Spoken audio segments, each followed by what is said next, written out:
यो म अहिले भूमिका स्थान नगरपालिका वडा नम्बर 8 पोखरीडाँडा नुवाकोटको पोखरीडाँडाको सेरोफेरोबाट मैले चाहिँ यो अहिले भिडियो लिइरहेको छु। पृष्ठभूमिमा देख्न सक्नुहुन्छ भूमिका स्थान नगरपालिका वडा नम्बर 7 घोराखोरी सलिन्धाराको दृश्य देख्न सक्नुहुन्छ भने यतातिर उही 8 नम्बरको चाहिँ हाम्रो नुवाकोटको पोखरीडाँडा देख्न सक्नुहुनेछ। अत्यन्तै मनोरम दृश्य छ। हरियाली छ, वर्षायाममा हरियाली चाहिँ मौसम छ। घाम पनि लागिरहेको छ। आज 2083 साल श्रावण महिनाको चाहिँ 10 गते। मनोरम दृश्य छ। यहाँ तपाईँ आउनुभयो भने पोखरीडाँडाभन्दा अलिकति चाहिँ 10-5 मिनट माथिपट्टि आएर चाहिँ तपाईँले यो दृश्य अवलोकन गर्न सक्नुहुनेछ। अत्यन्तै मनोरम दृश्य छ, अत्यन्तै मनोरम दृश्य छ। यहाँनिर बरपिपलको चाहिँ चौपारी छ। बरपिपलको चौपारीमा सर हावा लागेको छ। स्पेसल्ली अझ भन्नुपर्दा बर्खायाममा त एकदमै शीतल हुने नै भयो। चैत वैशाख जेठको महिनामा पनि यहाँ अत्यन्तै शीतलता प्रदान गर्छ। तपाईँहरू सेरोफेरोमा कोही आसपासको ठाउँमा हुनुहुन्छ भने एकदमै रमाइलो दृश्य छ। मौसम अत्यन्तै राम्रो छ। यहाँको हावापानी अत्यन्तै राम्रो छ। यहाँ आइसकेपछि लगभग चाहिँ अर्घाखाँचीका यता दक्षिण साइडका ठाउँहरू प्राय लगभग सबै देखिन्छन् होइन।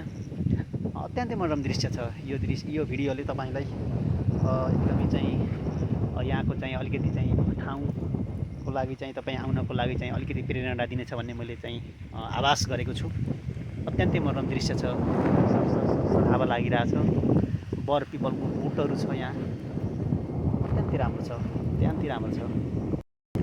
अहिलेको मेरो पृष्ठभूमिमा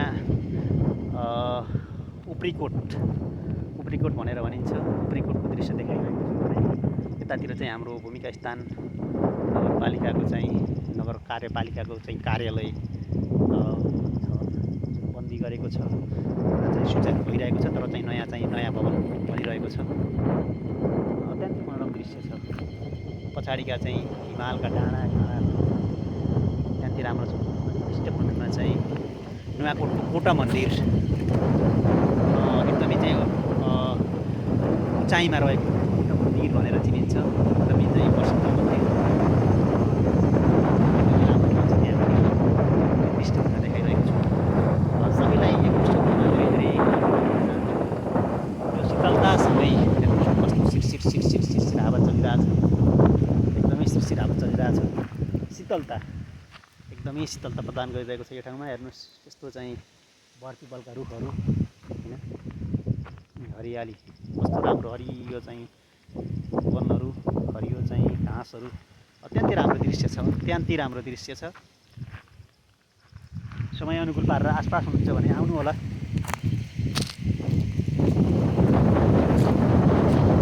एक किसिमले भए पनि मात्रको लागि मनभरि धेरै कुरा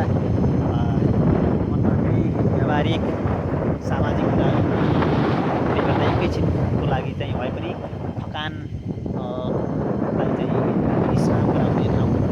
यहाँ आइसकेपछि एकैछिनको लागि भए पनि शान्त मनोरम दृश्य छ। सरसर हावा लागिरहेको छ।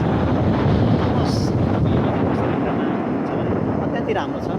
यहाँ आएर तपाईँलाई अत्यन्तै चाहिँ शीतलता प्रदान गर्छ। यो भिडियोलाई मैले यतिकै चाहिँ मैले बन्द गर्न चाहन्छु। Thank you so much. And see you in next video. Thank you. Take care. Bye bye.